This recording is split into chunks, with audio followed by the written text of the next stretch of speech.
लेकिन परीक्षित ने कहा, प्रभु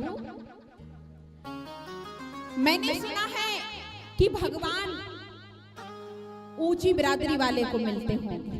ध्यान से सुनना इस बात, भगवान भेदभाव करते हैं तो भगवान ऊंची बिरादरी वाले को मिलते होंगे, नीची बिरादरी वाले भगवान नहीं मिलते होंगे क्या? सुखदेव जी महाराज ने बहुत अच्छा जवाब दिया।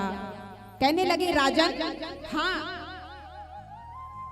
आपने कहा कि भगवान ऊंची बिरादरी वाले को मिलते होंगे, नीची बिरादरी वाले को भगवान नहीं मिलते होंगे, तो जरा ध्यान से सुनो।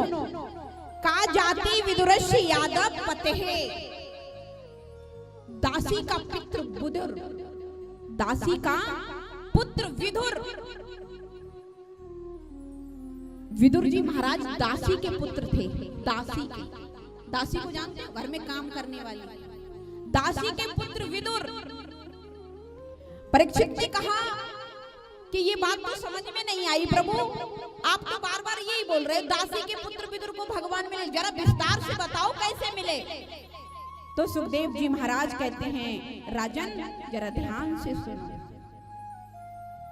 महाभारत का भीषण युद्ध चल रहा था, लाक्षागृह में सभी पांडवों को जलाने का षड्यंत्र किया जा रहा था। दुर्योधन इत्यादि सभी पांडवों को जलाने का प्रयत्न कर रहे थे। उसी समय दासी पुत्र विदुर आए और धृतराष्ट्र से कहने लगे, महाराज मैं एक भाई होने के नाते नहीं, मैं एक घर का सदस्य होने के नाते नहीं, मैं एक मंत्री होने के नाते आपको एक मंतव्य देना चाहता हूँ, क्योंकि मंत्री का कर्तव्य होता है राजा को मंतव्य देना। तो बोले, मैं एक मंत्री होने के नाते एक मंतव्य देना चाहता हूँ। क्या? अरे आपका जो पुत्र है ना दुर्योधन, ये पांडवों को लाक्षागृह में जलाने का षड्यंत्र किया जा रहा है, और मेरा कहना है कि इस षड्यंत्र को रोका जाए। ये संवाद धृतराष्ट्र और विदुर का चल रहा था। इतने में दुर्योधन का आगमन हो गया। दुर्योधन ने एकदम आवाज लगाई, दासी पुत्र विदुर, तुम्हें शर्म नहीं आ रही है? हमारे ही घर के टुकड़ों पे पल रहे हो और हमारे ही प्रति हमारे पिता को भड़का रहे हो। तुम्हें ये मंत्री का पद क्या मिल गया कि तुम्हें तो बड़ा अभिमान हो गया है? हमारे ही टुकड़े पे पल रहे हो, जिस थाली में खा रहे हो उसी में छेद कर रहे हो। तुम्हें शर्म आना चाहिए, हमारे प्रति हमारे पिता को भड़का रहे हो। जाओ, मेरा आदेश है, अभी से तुम्हें इस मंत्री पद से निरस्त किया जा रहा है। दासी पुत्र विदुर बोला, बेटा मेरा पिता को भड़काने का तो कोई मंतव्य नहीं था, मैं तो ये कह रहा था कि पांडव के पुत्र भी तुम्हारे परिवारिक है ना, तो उनको ये षड्यंत्र मत किया जाए। मैं तो बराबर दृष्टि से बोल रहा था, और तुमको लग रहा है कि मैं तुम्हारे पिता को भड़का रहा हूँ, तो कोई बात नहीं, मैं अभी इसी मंत्री पद से इस्तीफा दे रहा हूँ। तुरंत दासी पुत्र विदुर ने मंत्री के पद से इस्तीफा दे दिया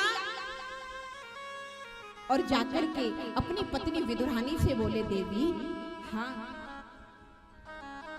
आज पता है क्या हो गया? क्या हो गया? कैसे उदास हो? आज मंत्री का पद हमसे चला गया।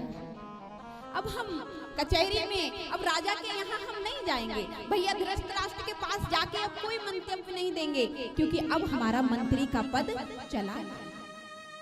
विदुरानी कहने लगी, ये तो बहुत बड़ी अच्छी कृपा हो गई भगवान की। प्यारे, हर एक बात को ध्यान से सुनते चलना। विदुरानी बोली, ये तो बहुत बड़ी कृपा हो गई। क्यों? अरे मंत्री का पद था तो तुम कभी भजन नहीं कर पाते थे, सुबह सुबह तुम्हें कचहरी जाना है, मंतव्य देना है, सारा राजकाज को देखना है, संभालना। ये तो गोविंद की सबसे बड़ी कृपा हो गई जो मंत्री के पद से तुम निरस्त हो गए। अब कम से कम तुम भजन तो करोगे। कभी कभी मैंने पत्नियों को देखा है, अगर पति से कह दें कि प्रभु उठो महाराज, थोड़ा जल्दी स्नान कर लियो, भगवान को गुरुदेव को भजन कर लियो, तो चीख पड़ेंगे, शर्म ना आवे तो ही जाके भजन कर ले, आती है ना। लेकिन विदुरानी ने क्या कहा? ये कृपा हो गई। अगर पति एक दिन नौकरी पे नहीं जाए तो दोपहर की तो रोटी दे देगी पत्नी, शाम को रोटी नहीं देगी। दारी कमाए के ना लावे, खाने को तो कुछ 4 टाइम चाहिए, शर्म तो आवे ना, तो रोटी नहीं देगी शाम को। लेकिन विदुरानी कह रही है ये तो बहुत अच्छी बात हुई, बहुत बड़ी कृपा हुई तुम्हारे ऊपर, अब कम से कम आराम से चैन से रह के भजन तो करोगे। विदुर विदुरानी दोनों लोग बोले अब इस कुटिया में नहीं रहेंगे, अब इस गांव से निकल के चलते हैं। और ऐसे ही आपके गुरुदेव की तरह एक कुटिया आकर के दोनों लोगों ने बाहर बना ली, गांव के बाहर कुटिया बना ली और कदली का वन लगा लिया। कदली मानी केला, केला का वन चारों तरफ लगा लिया और दोनों लोग प्रेम से पति पत्नी उसी जंगल में रहते हैं और भगवान का भजन करते हैं, मंत्र पे जाप करते हैं। ओ नमो भगवते वासुदेवाय, ओम नमो भगवते वासुदेवाय।